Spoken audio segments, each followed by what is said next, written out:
Pick সবগুলোই অনেক বেশি আপডেট হয়েছে। আগে এমন সময়ও ছিল যে এই সময় আমরা একদিনে 100-র বেশি ফাইল অ্যাপ্রুভ করতে পারছি, বাট এখন সময়গুলো অনেক টাফ হয়ে গেছে। সহজে আসলে মার্কেট প্লেসে একাধিক ফাইল অ্যাকসেপ্ট করাটা অনেক বেশি চ্যালেঞ্জিং। তো এইখান থেকে দেখতে পাচ্ছেন যে আমাদের নট অ্যাকসেপ্টেড অর্থাৎ কোয়ালিটি ইস্যুর জন্য ম্যাক্সিমাম নট অ্যাকসেপ্টেড আসছে। তো এই মুহূর্তে মার্কেট প্লেসে সেল নয়, বরং টিকে থাকাটা একটা চ্যালেঞ্জ। আপনার আগে যেমন প্রতি মাসে $200 মতো সেল আসতো, তো এখন আপনার সেল হয়তো আসতে পারে $150 বা $160 বা $120। তো এই মুহূর্তে এগুলো নিয়ে মন খারাপ না করে বরঞ্চ আপনার আইটাই কীভাবে টিকিয়ে রাখবেন, আপনার প্রোফাইলটাই কীভাবে বেস্ট করবেন সেই দিকে ফোকাস করাটাই আপনার মূল লক্ষ্য হওয়া উচিত।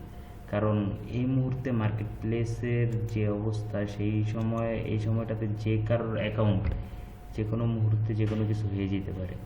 তো এই জন্য আমাদের উচিত সতর্ক থাকা, আপনার এই মার্কেট প্লেসে ভিডিও, ছবি যে কোনো কিছু আপলোড করা।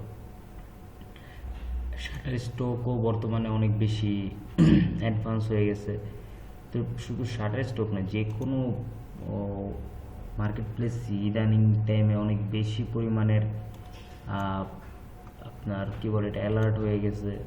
আপনার কপিরাইট কোনো কিছু দেখলে বা সিমিলার কোনো কিছু দেখলে সাথে সাথেই রিজেক্ট করে দেয়। আপনার দেখতে পাচ্ছেন আমাদের এখানে ফাইল, ম্যাক্সিমাম ফাইলগুলো এই যে এগুলো অ্যাপ্রুভ হয়েছে, এগুলো কেন অ্যাপ্রুভ হইলো, কেন রিজেক্ট হইলো বা কেন অ্যাপ্রুভ হইলো না, কেন সেল আসতেছে না, এইসব বিষয়গুলো নিয়ে আমরা আলোচনা করি।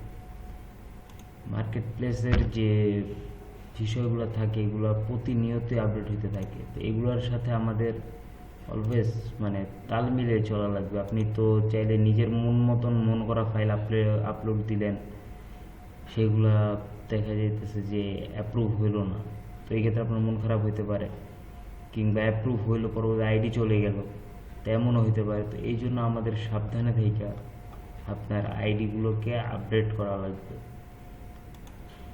তো আপনাদের যদি এইসব মার্কেট প্লেস সম্পর্কে কোনো কোয়েশ্চেন্স থাকে, তারা আমাদের কি কোয়েশ্চেনগুলো করবেন। যে কোনো প্রশ্ন হইতে পারে যে অ্যাপ্রুভ করাতে পারতেছে না, আমার ফাইল আগের মতো অ্যাপ্রুভ হইতেছে না, আমি যেটা বললাম যে এখন আগের মতো অ্যাপ্রুভ হবে না, এখন জাস্ট সার্ভাইভ করেন, সার্ভাইভ ছাড়া কোনো উপায় নেই। এই মুহূর্তে অ্যাপ্রুভটা টার্গেট না, বরঞ্চ কোনো রকম সার্ভাইভ করাটা। ডাউনলোডটাও তেমন একটা টার্গেটে রাখবেন না, জাস্ট আইডিতে যেন অল্প ফাইল যাক কিন্তু রিজেক্ট যেন না হয়, এই বিষয়গুলোতে সবচেয়ে বেশি নোটিশ রাখা লাগবে। তো এই জন্য যদি আপনাদের কোনো প্রশ্ন থাকে তারা আমাদেরকে প্রশ্ন করতে পারেন, যে কোনো রিলেটেড যে কোনো মার্কেট প্লেস সম্পর্কে আমরা উত্তর দেওয়ার সর্বোচ্চ চেষ্টা করবো ইনশাআল্লাহ। তো ততক্ষণের জন্য ভালো থাকবেন, সুস্থ থাকবেন, আল্লাহ হাফেজ।